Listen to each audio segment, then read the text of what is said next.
Let's do, yeah, I don't even know. You better write down what it is, because I don't know if I'm getting to the age there where I just it's like, wait, what was I gonna say? Especially when you do a build up, to like you're building up, and then it's like, where was I going with that?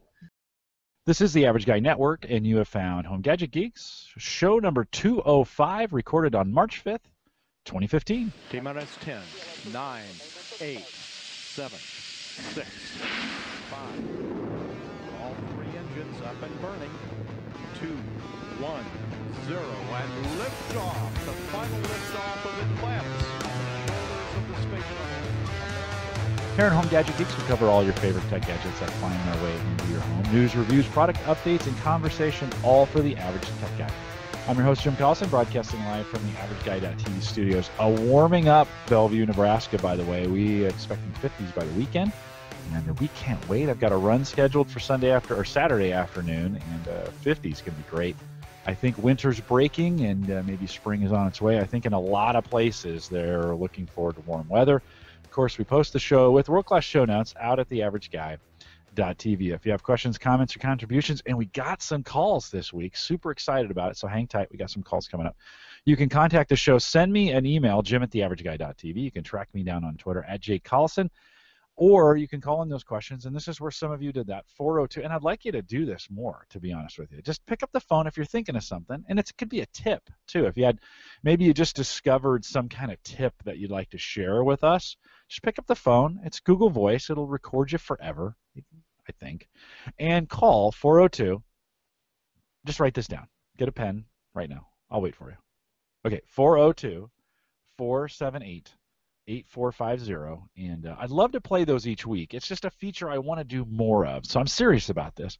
Give me a call. Get that put in your cell phone so you've got it all the time. And then when you discover something really cool, I'd love to have this segment of just tips from you guys, because you guys know more than me. So it would be good to get those played into the show. And, of course, theaverageguy.tv is now powered by Maple Grove Partners, and that's Christian. Safe, secure, reliable, high-speed hosting from a guy that you know. And, of course, you can get more information about that, Maple Grove Partners, all one word, .com. And now Home Gadget Geeks is a part of the Geeks Network. Of course, you can find us and many other great shows. I'll talk a little bit more about that here in a few minutes out at the Geeks Network, thegeeksnetwork.com. You can join us live and chat, listen on YouTube, now on Spreaker as well as Mixler, all kinds. I hope I started all those. All those are available out at theaverageguy.tv. All right, well, we've got a good show packed with a lot of good stuff and just a lot of fun tonight. I think we're going to have a good time as we get together. And back from my home server show days and all the way over to my left, coming in from the sunny country of Canada, and don't forget to turn it, there we go. Thanks, John. Welcome, John. Hello, Jim. Hi, Mike. Hello, guys in the forums, or not the forums, but the chat. Yeah, that's it. In the chat. Yeah, that's it. The chat. Yeah, that's it. That's the chat. And then coming in literally from sunny Atlanta, because it was like 75 degrees there today, and we all hate yesterday. Yesterday. 35 now. Mike, how are you? So it's a little colder today than it was? It is. 75 yesterday, 35 today. Jim, I just got my pen. So what was that number again? That number, 402. 402. Yeah, 402-478-8450. Got it. Yeah, yep. Just give us a call. When you come up on that tip, just let us know. It would be awesome to have you call in. Well, I made the announcement a little bit earlier. We're going to be shifting. I shouldn't say that. We're going to be adding a new guest host. Back in the day, Andrew and Christian used to join me on a regular basis. We'll still have Andrew back from time to time, but Mike Weger. Actually, Mike Weger was on a podcast. I don't know. I should have looked up the number 4, 5, 6 weeks ago. Mike is actually an Omaha podcaster, and I wanted to introduce you to him. So listen, we had him record a little promo. Here's Mike. Hey, this is Mike Weger from WegerTech.com. I am super excited to be joining Jim Collison on Home Gadget Geeks. I am a podcaster from the Omaha area. I do the Open Mic Night podcast over at omnpodcast.com. I'm a law student, newly married, so going through all the fun new adventures of life. But I'm excited to join Jim on the show and excited to talk to you guys about all the general tech and just fun tech stuff in general. I look forward to seeing you guys in just a few weeks. That, of course, is Mike, and I don't know why he's talking with my picture up. If you're watching the video, it shows a picture of me, and it's Mike talking. That is Mike Uyghur. But I met Mike, a year ago or so now, and he does this open mic night, which is pretty cool. He started it with an Apple theme, and then he kept going general tech every week. He'd start Apple, but then I'd go general tech. He really wanted, and we did too, wanted him to be a part of the Geeks Network, and we needed an Apple show. So I approached him and said, hey, Mike, if you would take your open mic night and make it completely Apple, I'd love to have you on my show and fill in each week as a regular guest host. And he accepted. And so starting next week, March 12th, 2015, he's going to join me again, Mike Uyghur. WuyghurTech.com if you want to check him out. He'll be on the program. We're looking forward to having him do this and join us each week. So pretty fun and some good stuff coming along for the network as well. Well, guys, I've got a little bit in the notes. I'm sure we'll go sideways on some things. John, we haven't heard from you in a while, so why don't we just start by catching up with you? What's been keeping you busy? It's been a long winter. I think we had John back even maybe before Christmas or such. So what's been keeping you busy? Yeah, well, actually, I've been working on the electronics for my for the model railroader stuff that I'm playing around with. It's digital. It's what they call digital command control. So basically, what happens is now, I guess it's been over the past at least 10, 20 years or so that now what the guys are doing with their model trains is they're putting these like little decoders in each locomotive, and they have like you set an address to them. So and then what that does is now, when you put your locomotives on the track, you can independently run them, either in what they call a consist, like let's say 3 locomotives pulling 20 cars or 100 cars, or you can have them separate. So it gets a little bit technical and stuff. And one of my buddies is a programmer and also a computer guy or electronics guy, and he's doing some of the electronics and stuff, and we're testing it out and we're playing around, building little. I got one guy here. Let me see. What? Can he reach it? Can he reach it? There he goes. Yeah, this is, see, like there's some numbers here, there. Anyway, to us, we know what that all means.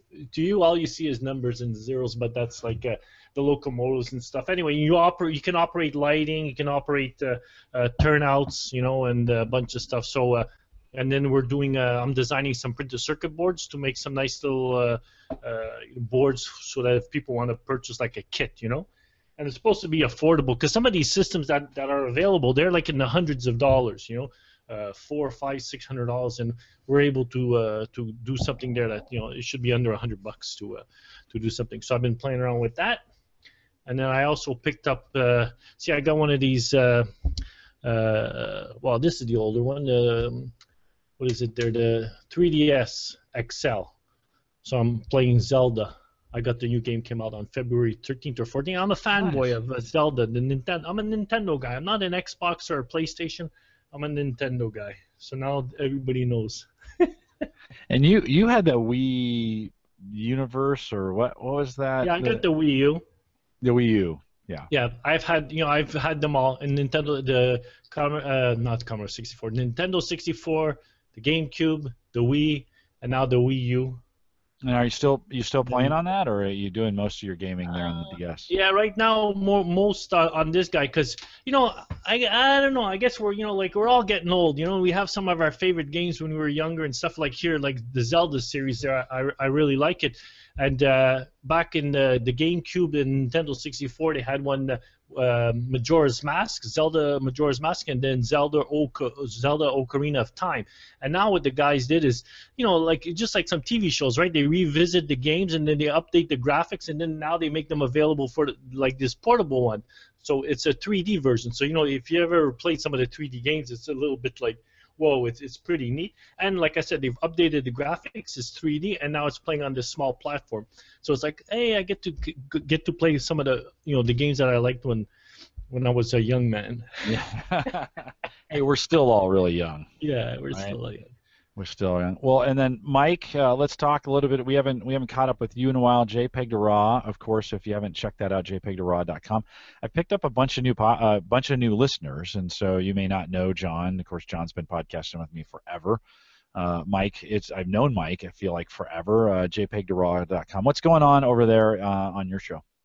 We're having some great guests, as we always do in the show. We just did, 137 shows in. You would think we've covered every topic you can talk about on JPEG2RAW, and last night we covered running a sports photography business. We've never covered that. Next week we have the life of a travel photographer. We've never covered that. So we're still hitting shows and topics that we've never covered before. So it stays interesting. In our Facebook group, we have photo challenges and editing challenges going on all the time. So there's a lot of excitement in those groups. This week they're using one of my photos, so it's exciting to see different people edit your own photo and see the outcome they come up with, and realize that almost every one of them are better at editing it than you are. You almost want to outsource it to your crowd. Right? It's like, wow, I just need to stop. All rights reserved. I'm going to steal anything that you guys do for me. Exactly. If you are a photographer, you just started listening to me, and I've gotten some email recently that leads me to believe I've just got some new listeners. And so if you're new to the network, of course, JPEG2RAW is one of those shows. We do Home Server Show every week. Those are live yesterday. So Home Server Show, Surface Geeks, that's all part of the Geeks Network in there as well. And I'll talk a little bit about some more stuff I do here at the end. But if you're a photographer, you'll want to lock in at JPEG2RAW.com. A lot of good stuff going on as well. Mike, speaking of locking in, I want to talk a little bit about phones real quick. And I'm getting in. John, I want you to weigh in. I know you're not a big phone guy, but I want you to weigh in from a tech perspective. And I guess I want to ask the question: are we kind of to the point with phones where it was like PCs from a couple years ago, where the specs just really don't matter that much anymore, right? I mean, I just recently switched phones, and I'm going to talk about that here in a second, but the specs don't really matter anymore. We don't argue about computers like we used to, right? We just kind of, in fact, we talk very little about them anymore. We talk more about them on the Home Server Show just because we're talking about our home servers and specs like that. But I just don't feel like we have that conversation much anymore. And now with the introduction of the Galaxy 6 series, the 5 didn't sell very well, and so the 6 is kind of rejuvenating that. The Note. My wife just picked up a Note 4, and so we have a big, gigantic phablet in the house. Loves it. Yeah, she loves hers too. She's on that thing all the time and just loves it. And in what kind of world would my wife be on Android and I would be on iOS? But that's the kind of world that it's been here. But Mike, let me ask you: do you think less about the specs on your phone today than you did maybe 3 or 4 years ago? I've never been a super spec kind of guy, wanting to know every part number and all that kind of stuff. I do know I have the Galaxy S3. My wife just got the Note 4, like your wife has. She absolutely loves it, and that is probably going to be my next phone, just because I like the size, and hers is so much faster than mine. Mine feels aged. It seems like that after a couple of years with a phone, even though it was good at first, and I'm still doing the same basic stuff with it, I think after a couple of years, and this one's almost 3 years now, it just seems slow. Everything seems slow on it. Even with a reboot, it seems slow. So I do want some more speed. I do, quite a bit with my phone, and I would like to have it. And I've dropped it. Maybe the dropping. What do you have right now? The Galaxy S3. Okay. And I have a 64 gig card in this thing, and I think it's almost full because I'm way behind listening to all my podcasts. On my Android, I had taken out the card, the SD card at one point, never put it back in, and realized I'm a guy. I don't need much more than 16 gig for anything, And I'm on the other side. I use it all up. Yeah, well, you are with pictures or movies, so pictures, videos, and I got a ton of podcasts I'm behind on. Okay, so you're storing those up on your device. Yes. Yeah. John, let me ask you: when you think about phones, again, I know you're not a big phone guy, but anything out there, or when do you think we've gotten to that point where we're just not really, the specs don't matter anymore? Maybe we're focusing on features, but we're down to just a handful, anyways. Yeah, well, that's it. I think as far as hardware-wise, it's a bit like we've come to a level that everything is like fast enough. Whereas before it wasn't fast enough, so it's like, oh, okay, what speed do you have with this or whatever? But now it's like it's fast. It seems like the technology, it's just like hard drives, right? You have bigger hard drives, and at some point it's like, okay, well, I don't care if it's a 4 terabyte hard drive or a 6 terabyte hard drive, it's enough space.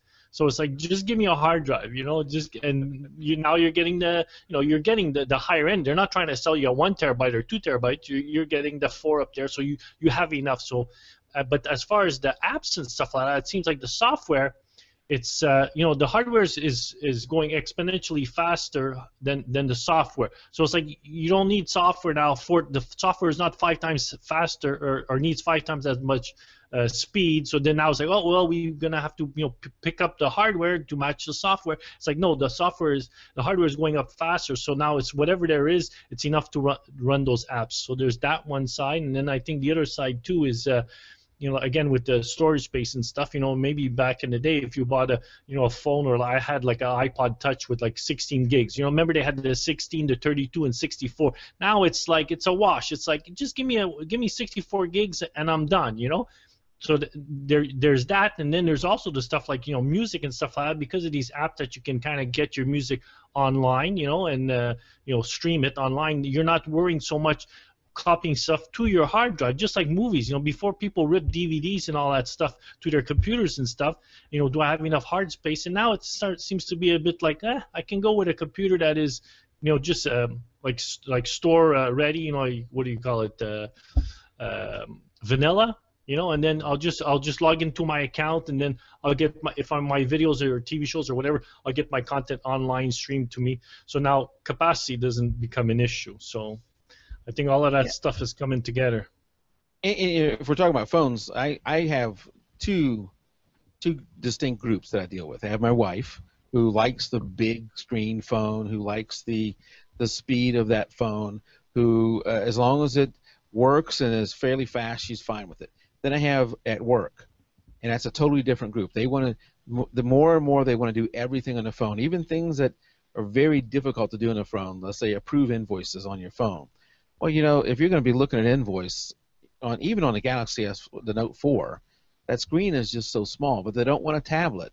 So there's a real push for us to allow more and more stuff for them to do on the phone, while not just continue to develop apps. Make it web-based, make them to do different things like that.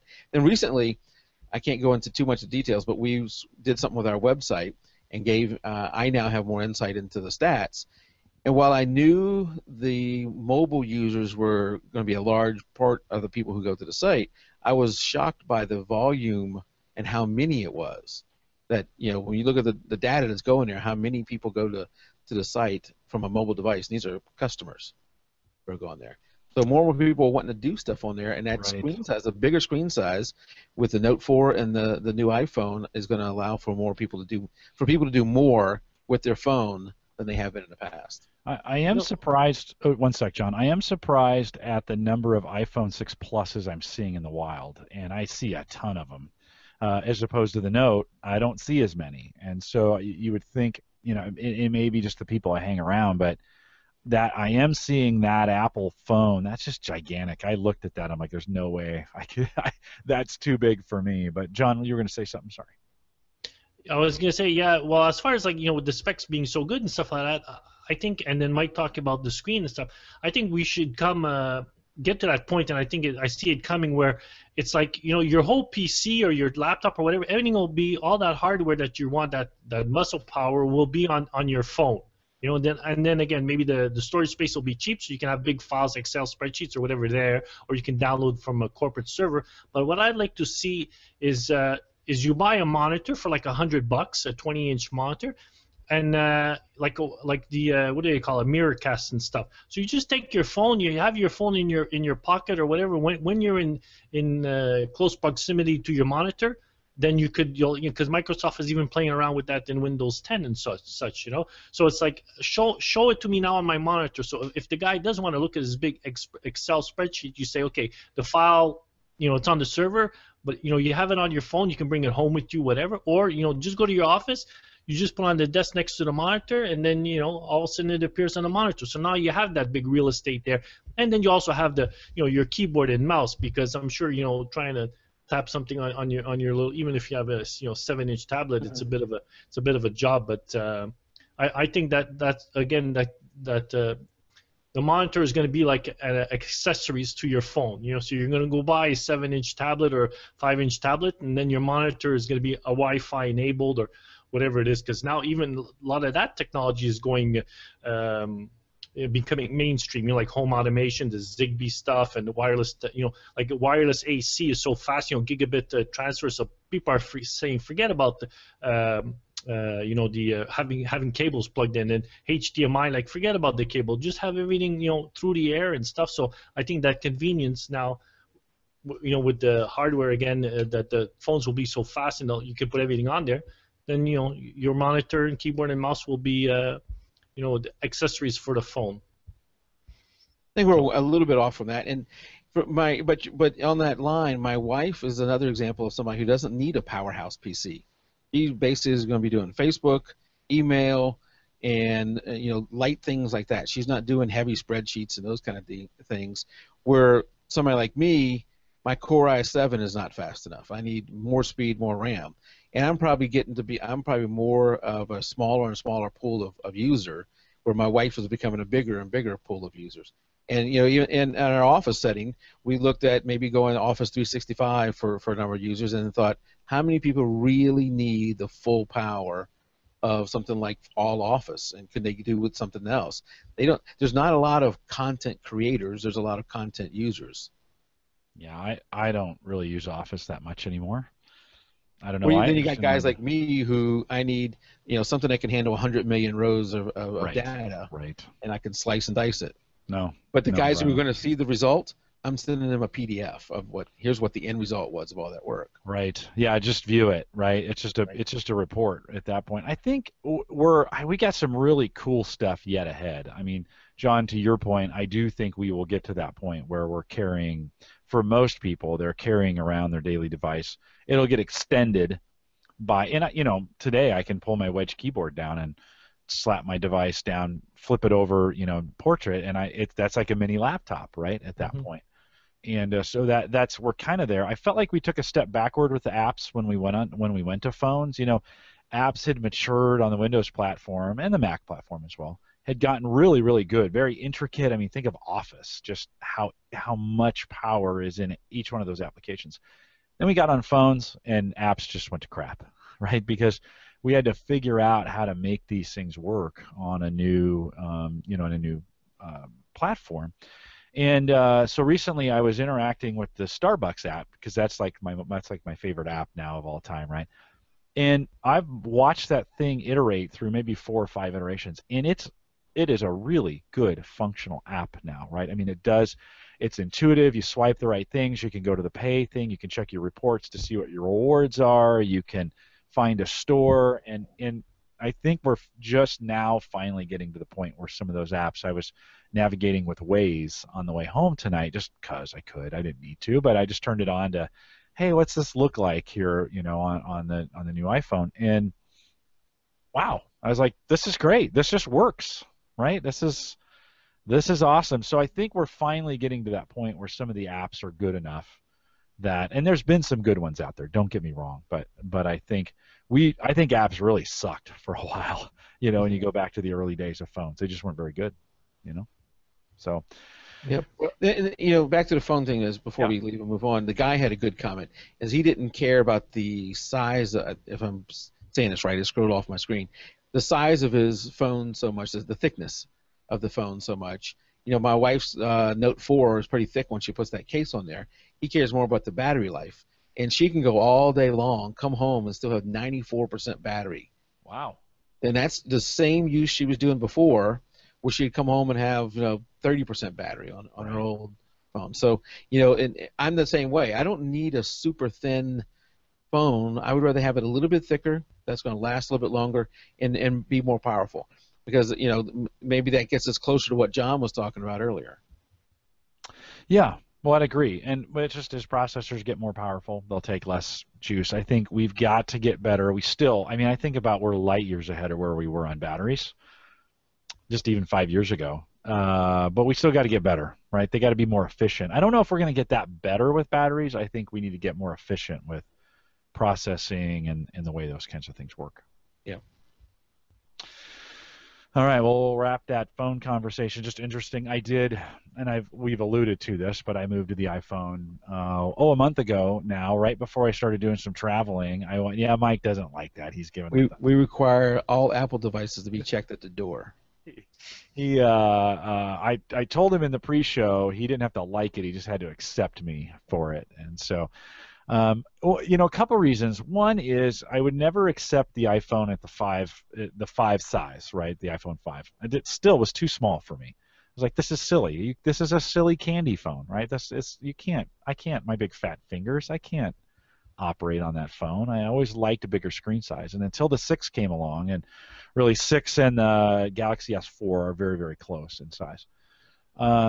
And so bigger screen, and then I kind of just wanted to try it. I feel like a little dishonest to be on a tech show and not at least have some knowledge of how it works. And I thought, well, this would be a good. I've been on 3 iterations of Galaxy phones. I think I did the original Galaxy S that had the slide out keyboard. Remember those days when and you would have the mechanical keyboard? That was the original one. That I had. Galaxy S2, which I just sold back to Amazon, surprisingly enough. If you haven't used Amazon Trade-In for some of your gear, not too bad. I got $35 each, which for an S2, I was like, I expected to recycle them. Yeah. So, and of course the S4, and I think Drashna had said earlier, Samsung software is not very good. I gotta kind of agree. I just didn't want to hack it. My kids are on the Nexus 5. I think that's what it is.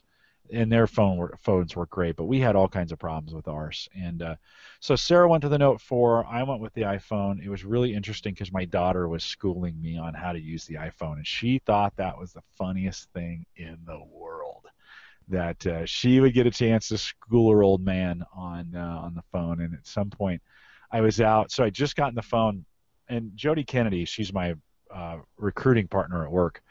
And I'm always giving her phone advice and tech advice and that kind of stuff. And so we're out traveling. I just got the iPhone, and we were in the airport, and I wanted to add a little bit of juice. It was doing pretty well, but I still wasn't quite, I was like, it's going to make it all the way back. I had a 2.5-hour flight, and I just wanted to juice it up a little bit. And I didn't have my cable. I hadn't even brought my cable with me. And so I said, hey, can I get your lightning cable? And she's like, who are you? Because all week I'd been asking her how to do stuff on the iPhone, and because I'm always the one that has all the cables and all the connections and all that stuff. And she just didn't know. The iPhone by itself was, you think you guys had a hard time with it. At work, when I said that, the 3 gals that I work with all in unison said, what? When I told them I was going to switch to the iPhone, they're like, what? So good switch so far. The thing has just worked for me, and I mean, from a implementation standpoint, a month into it, a little bit more than a month, I really like it. It works, right? And I'm not going to get crazy about it and say everybody's got to have it. You have the phone that works for you, right? If it works for you, you keep it. But it's working great for me. And I know that you gave some crap. There's been some crap out in the chat about Samsung's software and all that kind of stuff.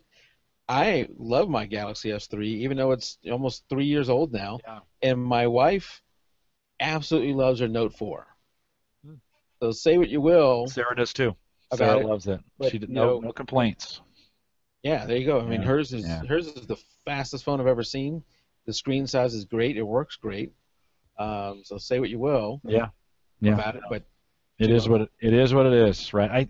I'll go back to it. We handle this all the time on Ask the Podcast Coach Saturday mornings when we do our call-in show, and people argue about microphones and mixers and the right platforms and Skype versus Google Plus and blah blah blah blah. I think it's something that works for you, right? That's the important thing. If you ever look like on Newegg at mice or keyboards, it's like nothing has good reviews, and I think it's because it's such a personal device that we can't find enough people that like the keyboard and mice enough to get its ratings up high enough. And there's a little bit of that maybe going on with the phones too. There's also some loyalty that goes on, like Ford versus Chevy versus Toyota.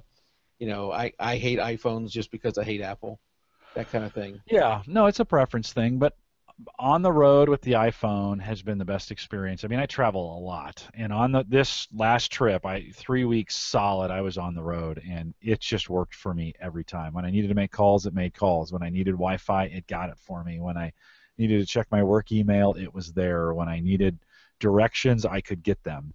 And I just think one day I went to Dallas. I got up at 4, left the house at I got up at 3:30, left the house at 4:30 for a 5 o'clock check-in, 6 o'clock flight. So checking my phone the whole time, checking flight status, blah, blah, blah, blah. It was super cold that morning. Flew out to Dallas. I listened to podcasts the whole way, hour and 45 minutes from Omaha to Dallas.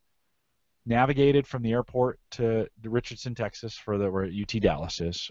Was in a location that had no Wi-Fi, so I was on LTE all day, checking the phone from time to time, showing things on it, with people and stuff like that. Went and did a kind of like a seminar thing, and jumped back in the taxi, went back to the airport, grabbed dinner, flew home. I got home like 10:30 that night. Listened to podcasts the whole way back. I still had 15% battery when I got in. That's really good. Yeah, that Galaxy S4. Now, maybe it was a bad piece of hardware, but that Galaxy S4 would have been dead the second I got to Texas. The first in the morning, right? I'd have been charging that thing all day. That's like my wife's Note 4. It would last that long. And that's a big thing, being able to last all day long with heavy use. Yeah, no, it's just worked for me. So it's been a good change, and I'm not going to be the crazy fanboy with it and say everybody's got to have one. It's not for everybody, but certainly it's been a good change for me. Okay, we promised some call-in questions, so I'm going to play those now. We actually, for the first 2, we have answers back from Christian, but John or Mike all have some. You guys might have some things to add in as well. The first one is one of my most faithful callers. His name is Neil. Neil calls me all the time. So here's Neil. Hey, this is Neil. Heard the Boy Wonder on today's podcast.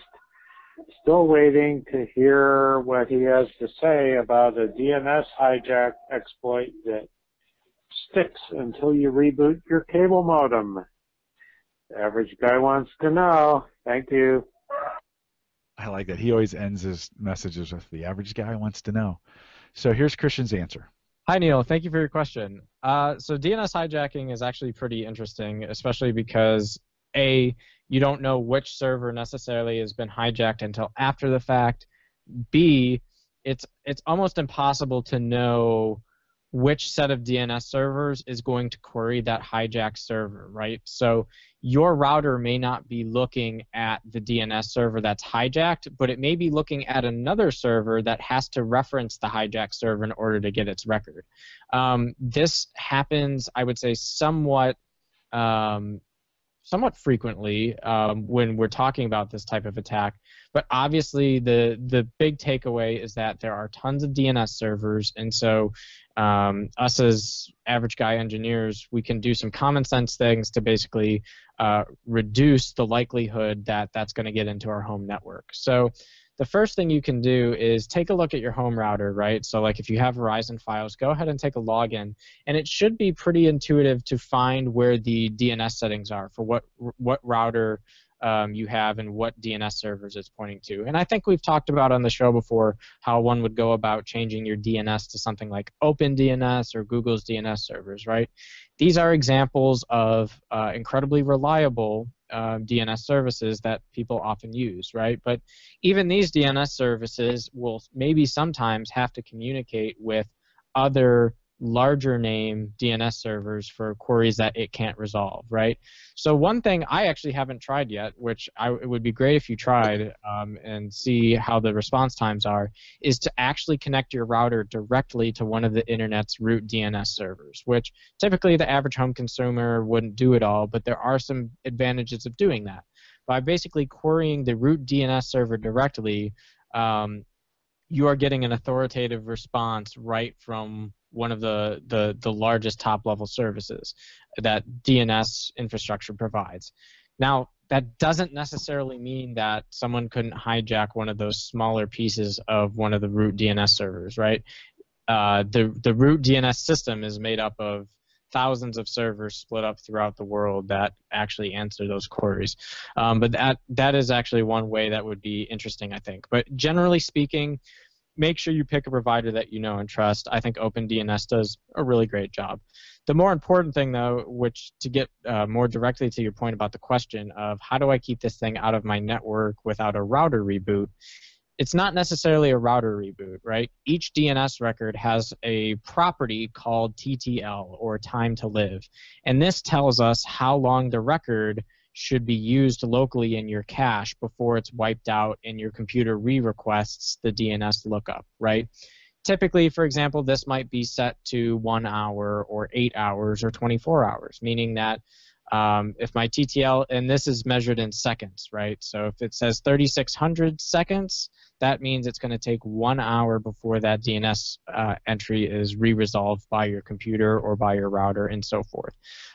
So one great thing you can do is try and lower your time to live in your router, or the polling interval for when it goes out and looks for updated DNS records. That will keep your router from getting stale DNS records stuck in its cache that could potentially cache a hijacked record that could then be a serious problem for you. Another thing you might consider doing is the ipconfig utility in Windows has a option called flush DNS, right? So if I type, now this one's real average, guys, so you want to listen to this because this is doable by just about anybody. ipconfig space / flush DNS.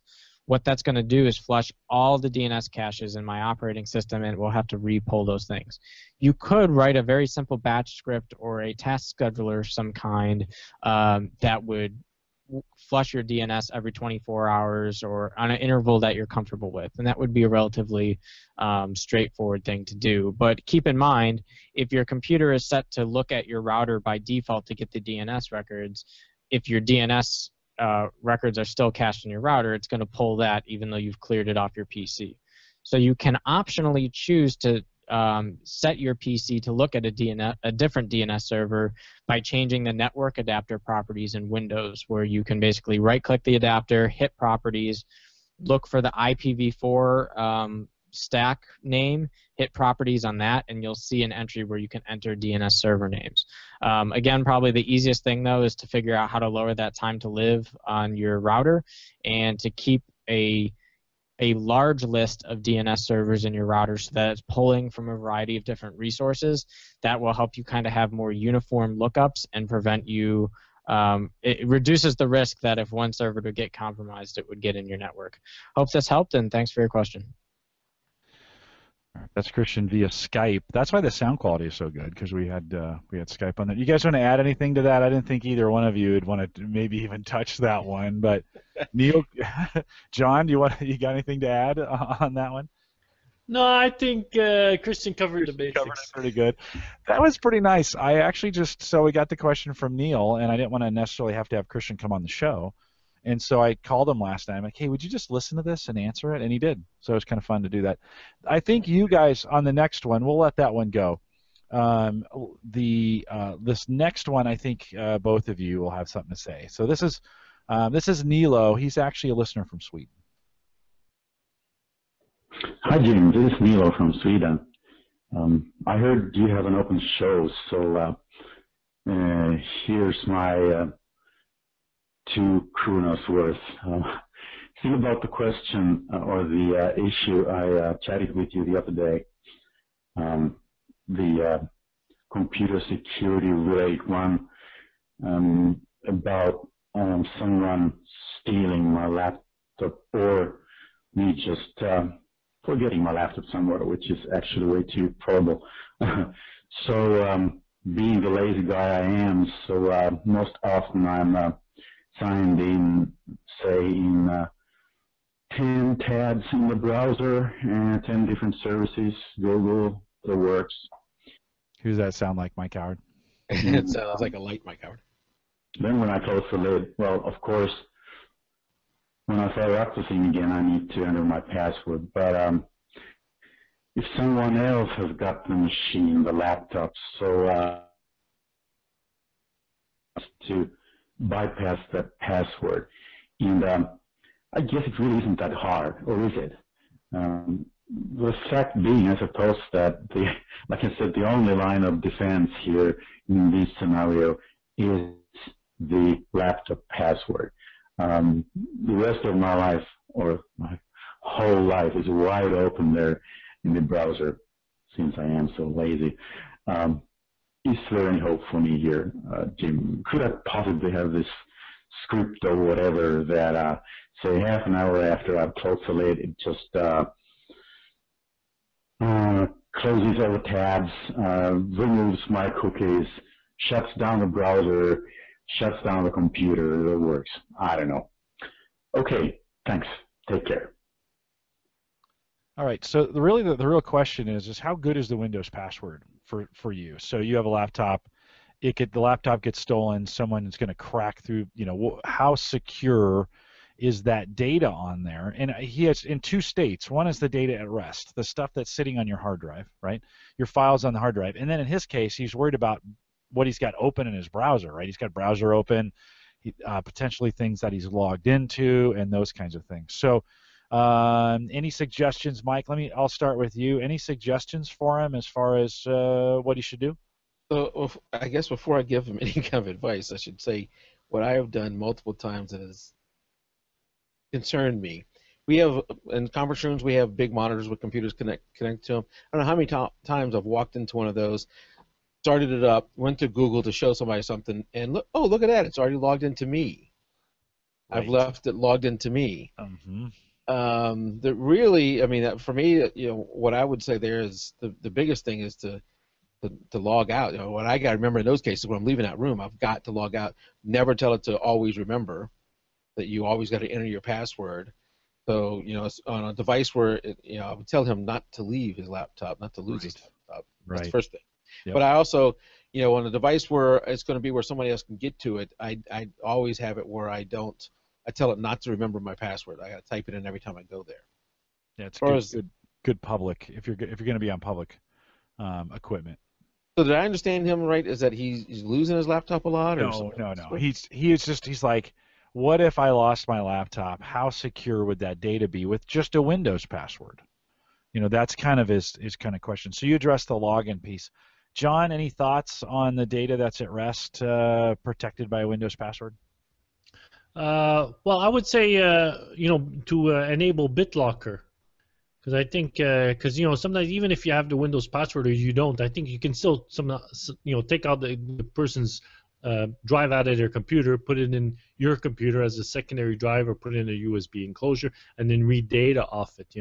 So you want to kind of get it right at the beginning. Whereas, like I even have a tablet, and the first thing it asks, it's like it's BitLock protected right out from the start. You got to put that password there, or else you're not getting in. So and it's not it's not hard to enable that. I think you can format it and you can say enable BitLocker right from the beginning. Then everything is encrypted. Yeah, and really important that you have your data encrypted. That Windows password can be cracked, and cracked fairly easily. I mean, locks keep honest people out, right? And so if you're going to lose it, you do absolutely need to worry about that. And Drashna had said in chat BitLocker encryption or what's the last part he's saying? TrueCrypt. What's the last part he's saying where you say Control-Shift-Delete on Chrome? What does that do? Just close it down? I don't want to do it because I might lose us here. I think he's just saying lock it before you leave. I think Drashna, maybe you can let's see. Again, he's saying unless they're encrypted, you can access them. I did ask Christian for his response on this as well. Let's hear what he has to say. Hi, Nilo. Thank you for your question. So the Windows password itself is really, I think people, for the average guy, it's kind of a misnomer for what type of protection you're getting, right? So by default, if I have your laptop in my possession and I want to log into your account, if I don't have a lot of time, then I'm going to be guessing your password, right? And that's going to keep me out of your account. Now, obviously, that's important because you don't want someone doing actions on your behalf on a machine, right? That's the whole point of having a password. But the password doesn't do anything to protect your files on the hard drive. So, for example, if I were to quickly remove your hard drive from the laptop and look at it in another computer, obviously none of those files are encrypted just because you have a Windows password, right? So everything's kind of in the clear, so to speak. This is amplified by another form of attack, which is very simple to do when you have physical access, is to use a USB drive that basically will reboot the machine into basically a stripped down Linux environment, and very quickly will allow me to see all the accounts that are in that Windows partition and to wipe the password for the account that you want to gain access to. And within minutes, I can basically reset the administrator password, log into the machine, and case closed. Now, there are some things that you can do to basically mitigate this attack. The number one thing you can do is to have hard drive level encryption. And when you do that, basically the entire hard drive is encrypted. So using a password reset tool like mine, that would basically, I would just plug in the USB and it would wipe your password. Instead, it wouldn't be able to do that because the Windows registry where I would be able to start computing that information is encrypted on the hard drive. So that's a great protection so that your password can't just be wiped or reset. The other thing you can do, so that you necessarily need full drive encryption, or what the enterprise calls data at rest, which means whenever your machine is in a running state in the background, it's constantly encrypting and keeping your machine in a fully encrypted state. That will prevent this type of attack. The other thing you can do, if you're not as concerned about that, is to use a software like TrueCrypt, which will allow you to encrypt either local partitions or files that you really care about with a separate password that's not your Windows password. And that way, even if someone were to do this type of attack and get into your machine, they wouldn't have access to those files necessarily. For the average guy, I would say 90% of people with consumer-grade devices are very susceptible to this attack on ordinary Windows laptop, because most laptops don't come with encryption by default. If you're interested in some of the encryption software tools that we use in the enterprise, take a look at Norton Ghost, and take a look at some of the offerings from Sophos Security, SOPHOS. And I think they have a personal individual use license that shouldn't be too costly to pick up, and that will go a long ways to both securing your password and your data on your laptop. Without that encryption, though, the Windows password is more or less meaningless to someone who knows how to reset the password and gain access to your computer. Thanks for your question. Hi, Nilo. Oops, sorry. Hold on. I don't want to hear that again. So That's there you usually go. what I said. Christian does a nice job of explaining it. A couple things from chat. So Ken had said, let me go back to a somewhat average guy thing you could do would be to try something like Prey Project. I have a PREY project. I'm not aware. Either one of you aware of that project? I'm not either. This actually might make a whole good show, to be honest with you, when we talk about data encryption for the average guy, or what are your options, and maybe walk through a few of those of how to set them up. Because I'll be honest, I rely on my laptop. I don't encrypt anything on my own here, and my work laptop's encrypted for me, right? They take care of all that stuff. The guys are like, hey, come in, put this in, okay, it's encrypting. It'll be a little slow for an hour or two, and then everything will be encrypted on your drive. John, you have anything else you want to add on that? No, I was just gonna say the other things you have to sometimes think about encrypting is like when you're at you're using your laptop and you're at like some Dunkin' Donuts or wherever it is, a Starbucks and stuff, and you're connecting to your Wi-Fi. You want to have like a a VPN. You want to have a secure connection and not just something open. So that's one thing, and the other thing is my brother was talking a little bit something. Maybe Drashna knows more details there. Like a big problem sometimes is the router. It's the password for the router. People getting in. Like you buy a Linksys, it says admin or admin and Linksys. Like people put a password on their router, or a Wi-Fi password, but they don't put they don't change the password for the router itself. The admin password for the router. Yeah. And then I think some routers have what they call, I think they call it super mode or something, and it's like the username is super and the password is super. So sometimes you'll change it's like a hyper, it's like a next version up. So sometimes you'll change the admin password, but then if it has the super password, then they can come in that way. So I'm just thinking that's another point sometimes of another thing to look at is protecting your router too. Yeah, no, for sure. We're gonna have John Nye on. I think he's next week. The science guy. John Nye, John Nye, the security guy. So That would be Bill. yeah. So John Nye, the security guy, he's actually a local security guy here from the Omaha area. I've had him on a couple times, and maybe we'll run those questions by him as well. But yeah, Christian did a nice job of filling in on those. So Nilo, I hope that answers your question. You do need to secure your data that's on there. By default, it's not secure. They get past the Windows password. That's not going to really matter, to be honest with you. The Windows password is like the lock on your front door. Just keeps honest people out from that standpoint. All right, we got a question from Bud. Yes, this is Bud Tugley calling in with a technical question. I have a Windows 8 computer that seems to be working fine, but it seems like many times I'll launch a Windows 8, modern Windows 8 app. It's already open, and it appears to be reopening, and then it seems to crash. But when I click on it, it just starts over again. Just wondering if anybody else is having that issue. It's only one machine that I seem to have that problem on. The modern app is open. It's just minimized at the bottom of the screen. I click on it to open it, and it seems to take off, but then seems to restart is maybe a better term for it. Just haven't had much time to research it. Just wondering if anybody else has seen that issue. Thanks. Once again, this is Bud Tugley. Take care. Do you recognize the voice? I've never met Bud. Yeah, but Bud's a long-time listener, first-time caller. He might show up again. I'm just gonna say, but crashing Windows 8. He has not had that problem. Yeah, I've seen that. Have you, John? Yeah.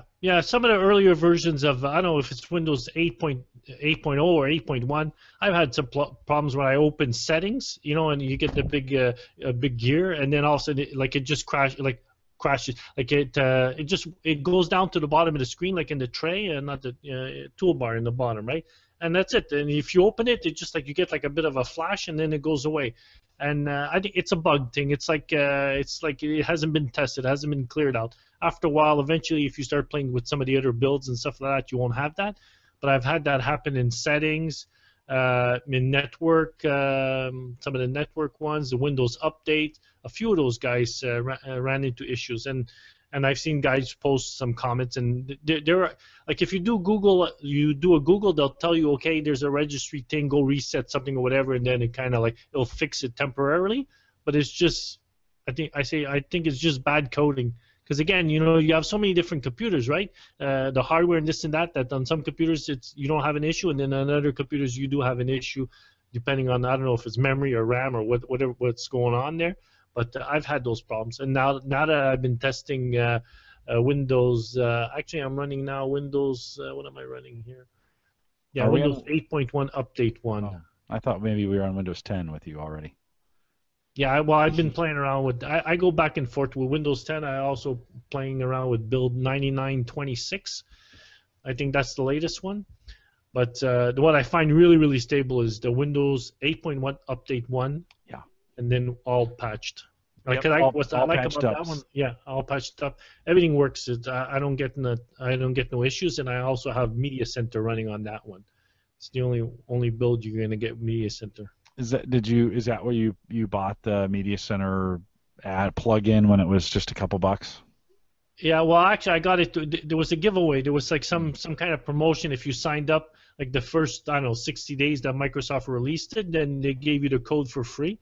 And so I've been reusing that code, and eventually some of the newer Windows 10 updates or versions, it won't work. Like, I think a couple of the builds, it's written on the bottom. I'm not sure if it's written Control Panel or something. There's, the Add Windows features, but if you go click on it, it won't take the code, the good code. Like it's there, but it's not gonna work. So that's a little bit bug. But again, that's all this even this Windows 10 build 9926, even that's still a preview, right? It's still right. A work in progress. Yeah, and I'm waiting one more version, I think, before I put that on the Surface. I do want to get Windows 10 on the Surface here pretty quick. It's got some software I want to take advantage of. So cool. Mike, anything to add to that? No, I added it the first part. I hadn't seen that. Okay. Yeah, we only have one machine here in the house that has Windows 8, and then my Surface has Windows 8.1. Yeah. And to be honest, neither one of us ever go into the Metro side of it.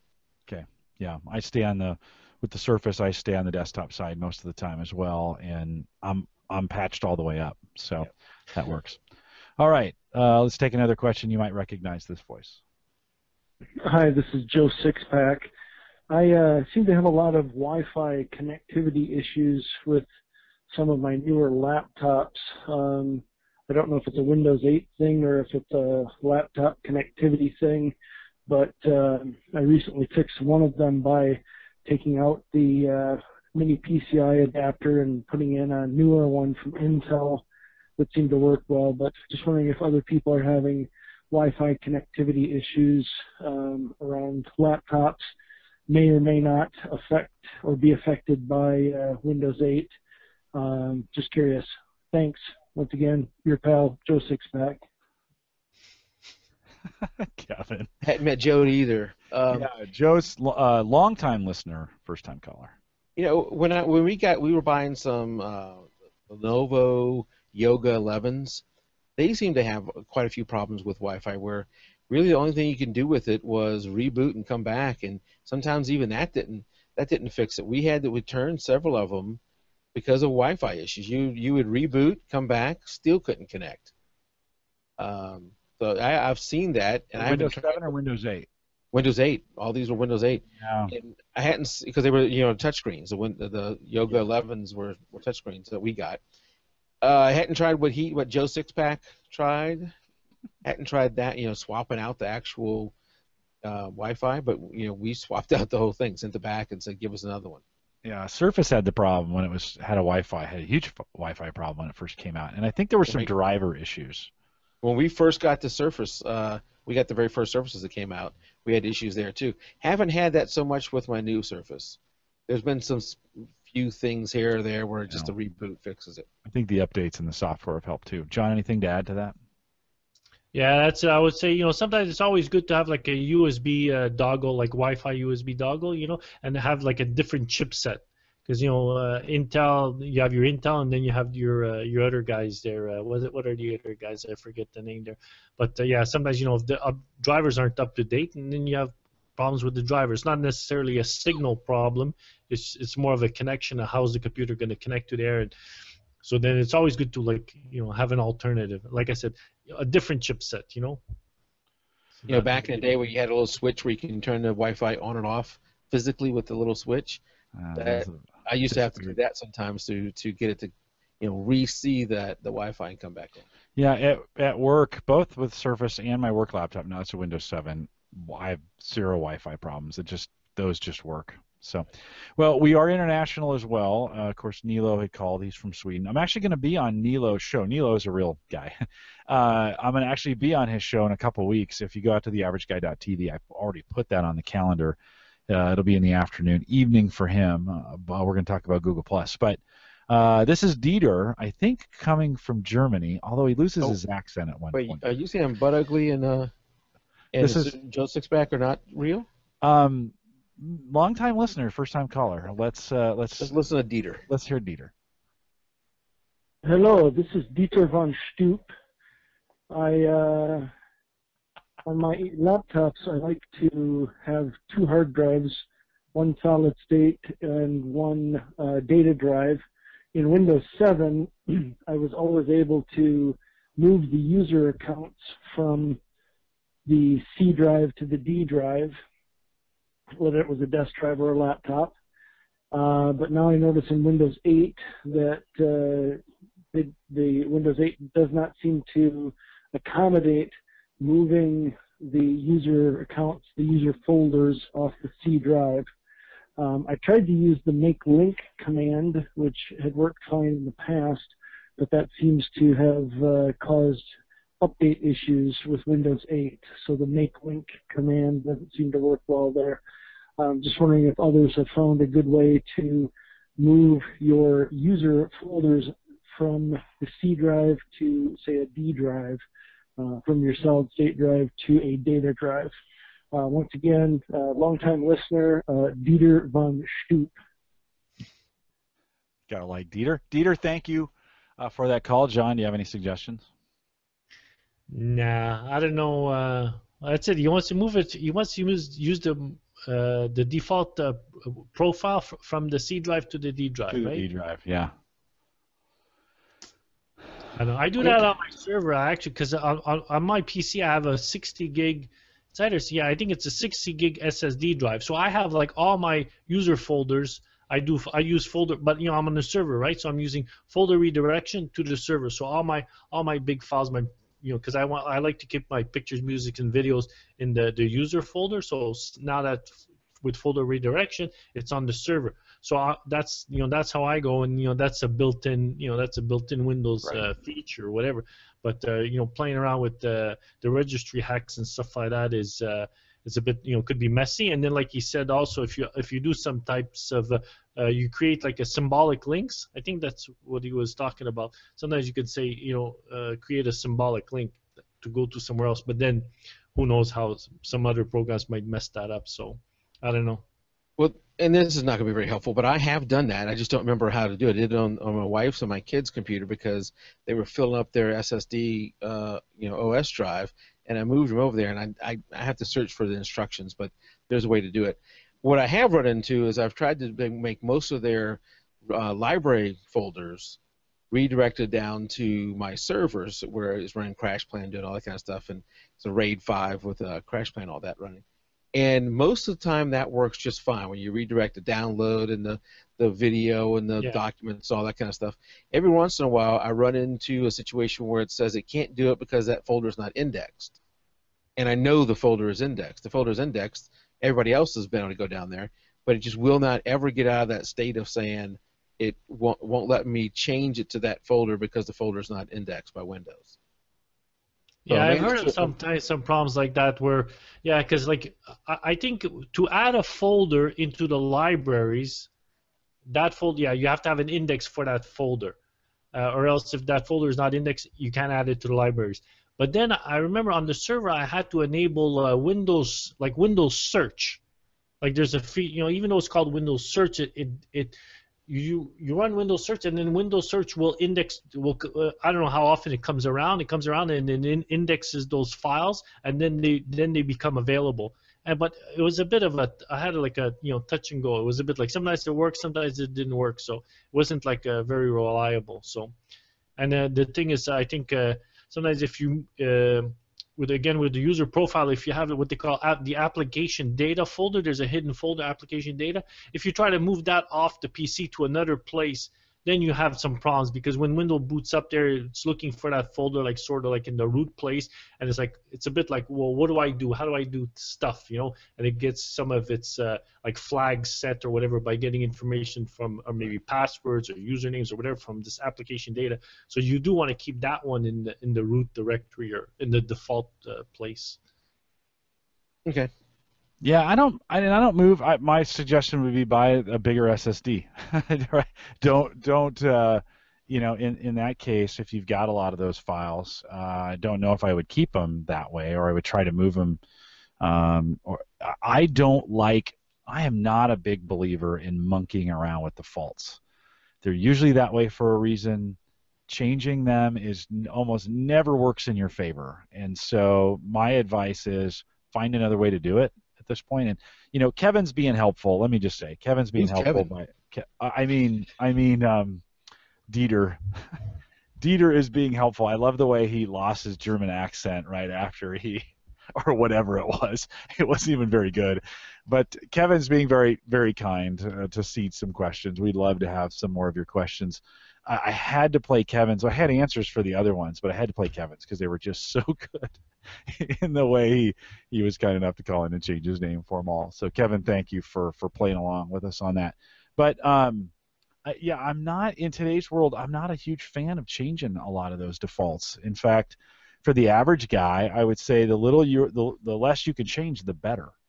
If you can, I'm a big believer in keeping it as stock as possible and make it work for you that way. If you have to make changes, just make as few as possible because it keeps you out of a lot of trouble that way.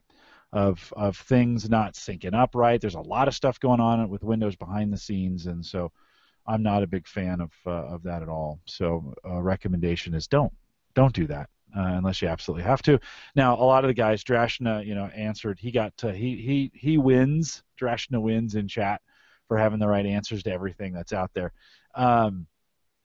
But a lot of the power users, of course, you'll know ways around these kinds of things. And so, but if you're an average tech guy and you're thinking about doing some of that stuff, I really recommend you don't do those kinds of things. So a little experiment with the phone calls, So Kevin Schoonover had asked me if Spreaker is running, and yes, it should be. Let me make sure Kevin, that you can hear us out on Spreaker. Yeah, I'm getting green lights, so it should be. Oh, he can't hear me, obviously. Someone tell Kevin in chat that Spreaker is running out there. And so a little experiment.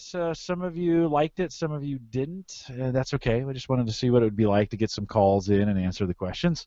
And I'd love to have your tips. This would be something I'd really love to have. Again, I mentioned this at the beginning of the show. If you've got some tips you'd like to come in 2 or 3 minutes, we'll throw them in on the show and play those in. It'd be kind of fun to get your feedback on those as well. So thanks Neil and Nilo for calling in. Kevin, thanks for giving us the info. There's a lot of stuff in chat. I wish here's what I need to do for this kind of stuff. I probably need to have a better way of capturing what happens in chat and making sure that gets over to the show notes. You know what? There just happens to be a way to do that.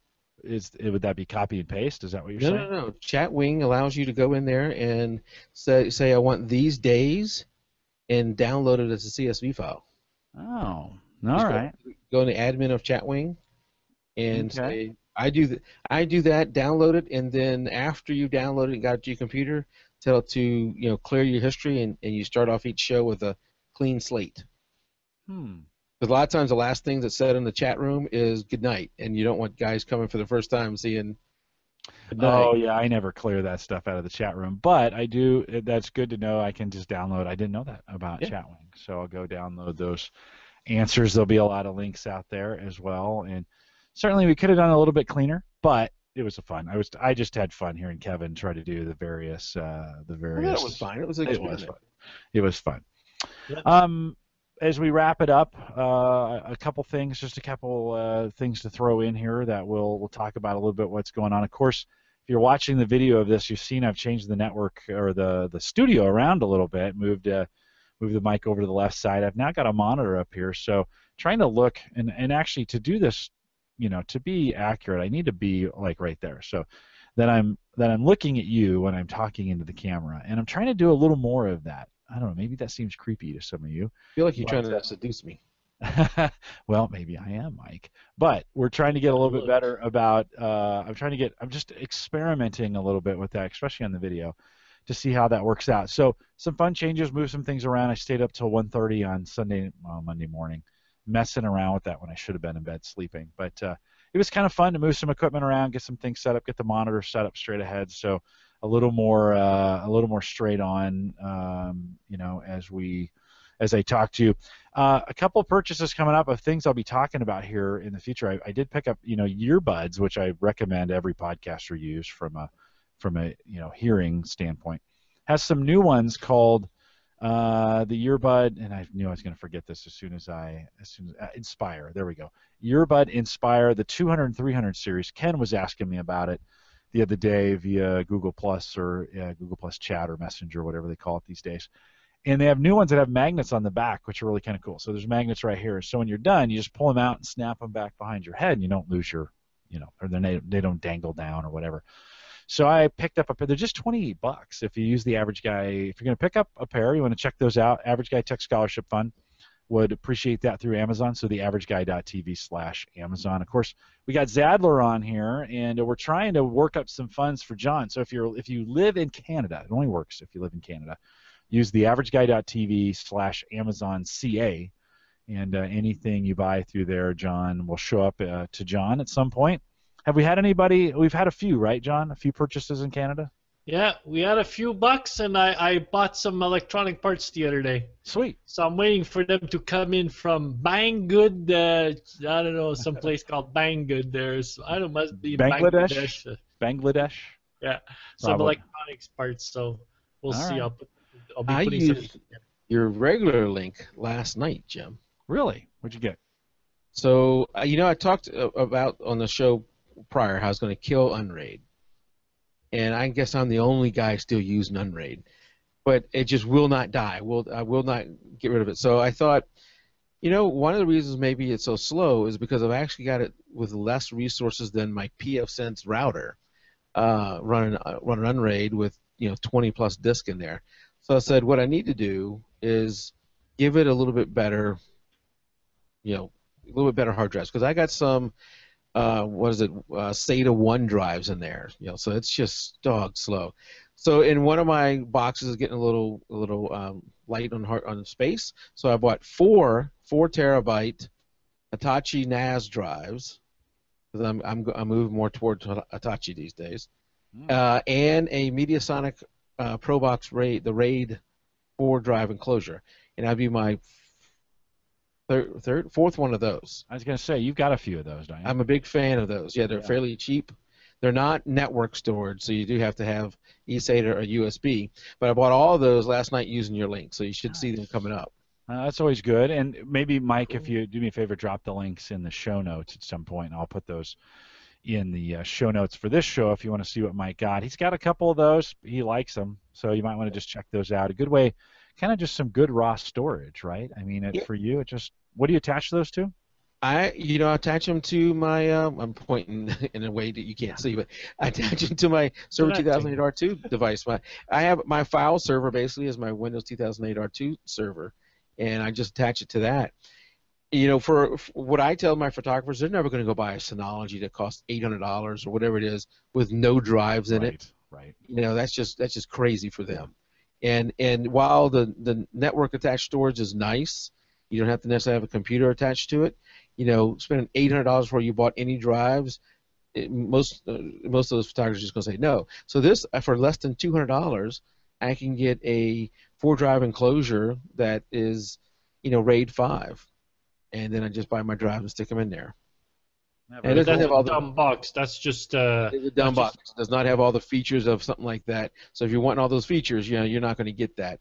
It's RAID. It's going to be RAID 5. I think there's you can go RAID 1, RAID 0, I think, and then maybe RAID 10. And then it's USB and eSATA, and there is a FireWire version of it too. So that's basically it. It's just a hard drive enclosure that you can attach somewhere and use it for additional storage. And it doesn't have the complexity of a Drobo where you can add drives to it. I mean, if you're going RAID 5, you need to load it up right from the beginning. It's still pretty simple though.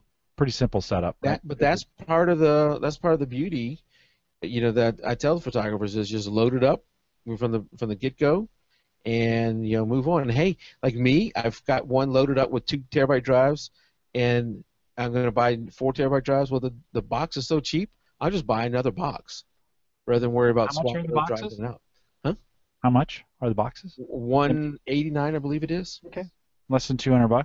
Less than $200, yeah. Yeah, less than $200. So pretty good. So all that on your thing, you should see it come through. I will look forward to seeing it come through on the scholarship fund. If you want to take advantage of the Tech Scholarship Fund, I mentioned this last time. Send me a note, jim@theaverageguy.tv, with an item that you want to test out. We buy it for you. We send it to you.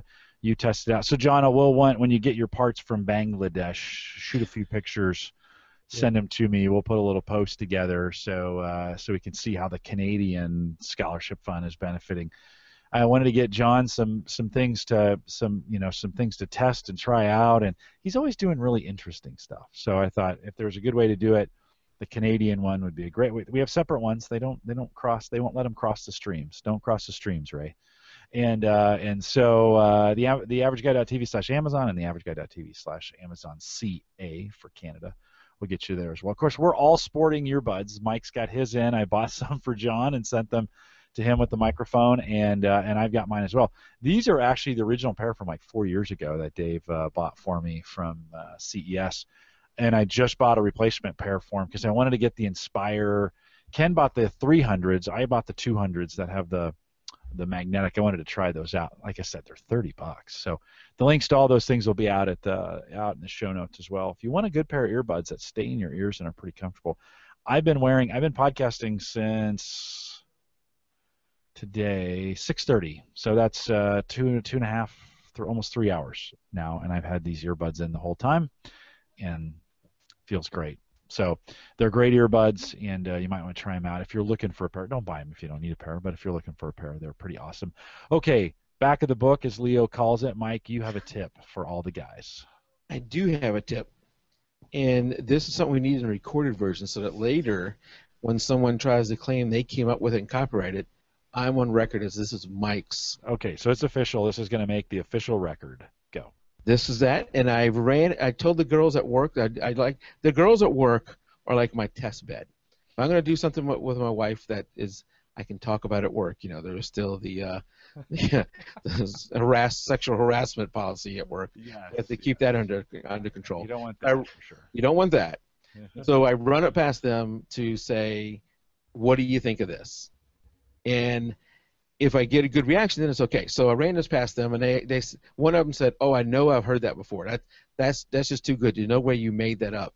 I've heard that before." So she Googled it for like an hour and couldn't find it. So I know I'm good. Anyway, I wanted to buy my wife for no reason. There's no anniversary. There's no anything going on, and that's just when I do it. I wanted to send her some roses, but I didn't want to send her like the normal dozen or 18 or whatever number they have on the website. So you're not going to be able to, I couldn't figure out how to go to a website and order an unusual number. So I had to actually call and talk to a person, which I actually hated, because then I'm going to have to say my saying to them. And of course, the woman on the phone then goes, "Oh my God, that's so awesome," and talks to me about it, and I hated that. But yeah, so anyway, I wanted to order her, I came up with a saying, and I wanted to order her 7 red roses. Okay. So 7. So get your pens out. All right. Write this down. All right. And you don't have to give me credit when you do this, because you're gonna get a good reaction. Okay, I'm ready. There's not a joke. This is real. Okay, I'm ready. Right. You ready? I'm ready. He's building up that suspense. It better be good. And I'm saying this to a bunch of guys who are all gonna doubt me. Just use it, and then you'll see I'm telling the truth. Okay. 1 red rose for every day of the week I spend thinking of you. Oh, my pen ran out of ink. Come on, dude. Did you write that down? 1 red rose for every day of the week I think of you. I spend thinking of you. That's so nice. Did you write? Did your pen really run out of ink? It really did run out of ink. Well, I think it's been sitting in the thing too long. Just blindly use that. Don't question it. Don't think that you're too much of a macho to use it. Just use that, do that, and then tell me what the reaction is. All right, and put that in the comments of the show notes of this. Tell us how that goes. I will tell you that my wife works at a school, and it's predominantly women there. My wife couldn't read it because she was tearing up. And the other women had to read it to her, which made it even better. And some of them started to tear up. Just use it. There you go. That's your tip, guys. That's because we know there's no gals that listen to this show. So and that's why I'm safe to say this. I know my wife will never ever hear this, but I've already used it, so I had to. Is it one and done? Is it once you say it once, you can't use it again? Yeah, I mean you got to come up with something new. Yeah, and don't go by month, because that there are some months you got 28, you got 30, you got 31. Exactly. You could that's why I said 7. And you know what? 12. So there was one key thing when I talked to the woman on the phone. I said, "Now make sure you put 7 red roses in there. If it actually comes out to be 6 or 5 or something less than 7." It's not going to work. Or you put 5 red ones and 2 yellow ones for the weekend. Yeah. All right, with that, we're going to call it good, and we are coming up on as long as I like to do this thing. So just a couple reminders on the way out. Again, don't forget Mike Weger joins me next week, and he'll be a regular contributor to what we're doing. John, thanks for coming out. Always good to have you on, John Zadler, and I appreciate your time out here. We'll get you back on, talk some more trains and some other technology stuff. I love watching the videos. I saw that one at the end where the train crashed. That was pretty Yeah, I ready to go full blast, and then right at the end, it hit a curve. It was on a turnout, and it was a portal, and it was, I don't know, it was high speed. Everything's collided. It was good. It was a good spectacular crash. Not as crazy as this viral video that's going around Facebook right now, where the auto accident and the person gets ejected out of the vehicle and Ouch. like somersaults in the. You haven't seen that yet? It's very, very graphic on Facebook. It makes you want to put your seatbelt on and drive with a helmet. that would be. It's pretty horrific. Thanks technology for putting that on Facebook for us. But I mentioned the Average Guy Tech Scholarship Fund. Just use that if you can. Don't forget about the newsletter. For some reason, we had a real spike in newsletter signups. All of a sudden, I mean, I've gotten 25 in the last 3 or 4 days, and it's not like there's any advantage to spamming that thing, 'cause it doesn't get you anything. So if those are all real, for sure, I'm going to be sending out. I'm a little behind on the February update. It'll be coming out here this weekend for you guys. But sign up for the newsletter out at theaverageguy.tv right-hand column. Don't forget, if you're doing podcasting, you're thinking about podcasting, you're interested in podcasting, Mike is out there in chat with me. But Dave Jackson and I, every Saturday morning, 9:30 Central, 10:30 Eastern, out at AskThePodcastCoach.com. It's super fun. It's an hour. I have a great time on that show, and we just talk about podcasts and other stuff as well. And so with that, we'll call it a wrap. We'll stay around for the post show a little bit. John Zadler will always have something funny to say in the post show. And with that, we want to say good night, everybody. Good night, everybody. Bye-bye. Okay, so here's the thing. I went on like FTD.com. I went on 1-800-Flowers.com. I went on all those things. $1 million. I couldn't find any one of them where you could say, I want this many roses. They all were like, you could order 12 or 18 or spend $500 on roses, whatever you wanted to do. I wanted a specific number. I wanted to say, not 1, not 12, but 7. So, and I really, really did not want to have to talk to somebody on the phone. But I had to. I called the lady. Wait a minute. You'll say something sappy like that to your wife, and you don't want to talk to somebody on the phone about getting roses? I don't know this lady. And then she's got to question me. You just didn't want to say that statement to her. I did. I had to write it down, and I didn't really want to say it. And she goes, what would you like on the card? And there was a little bit of a... You're like, you should have said, okay, I'm going to tell it to you, but it's probably going to make you cry. That's what you should have said. Well, you should have called after closing hours and then just leave a message, a voice message. Here's what she said. What service did you use, Mike? It was a local florist that I ended up using. So whenever I said it to her, you could tell she was writing it down. And then I guess when she got to the end, she goes, "Oh, that's so good. I've never heard that before." And she'd been working there for over a decade. Wow. And then she said, "So are you guys dating?" I said, "No." So here's the thing. I think she thought that was so good. Wow. She said, you obviously have to be dating, and you're in that infatuation stage. And I said, no, we've been married for 21 years. And then there was just silence, and then I'll get right back to you. No, there was silence, and then there was a, what's your credit card number? You're the nicest person ever. Yeah, then you hear, Jerry, you pain in the ass. How come you're not nice like this guy? Romantic, you pain in the ass. See, 21 years, this guy. He's still got it.